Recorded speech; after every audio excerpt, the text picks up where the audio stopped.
मैं अभी आपको जो बता रहा हूं आपको ध्यान से सुनना है।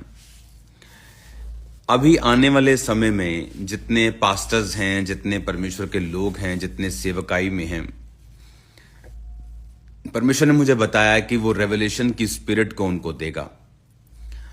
तो जितने पास्टर्स हैं, जितने प्रीचर्स हैं, आने वाले समय में खुदावंद का आत्मा अजीब रीति के साथ आपसे बात करेगा।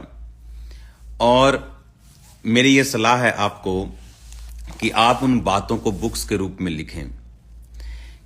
मैं भी बुक्स लिख रहा हूं, इसलिए मैं ज़्यादा टाइम प्रार्थना में रहता हूं, क्योंकि मैं बुक्स को सिर्फ सेल करने के लिए नहीं लिखता हूं। जब तक मुझे तसल्ली नहीं होती, चाहे उसमें 3 साल लग जाएं, जब तक मेरे स्पिरिट से वो नहीं निकलती, तब तक मैं उसको आगे नहीं देना चाहता। तो वो बुक्स भी मैं लिख रहा हूं, लेकिन आने वाले अभी समय में जो मैं देख रहा हूं, परमेश्वर आपको बड़ी रेवलेशंस के साथ भरने जा रहा है। तो उन रेवलेशंस को लिखना शुरू करें, क्योंकि आप उन चीजों को भूल जाएंगे। आप उन चीजों को कैरी नहीं कर पाएंगे मुंह जुबानी या सिर्फ मेमोरी के तौर के ऊपर।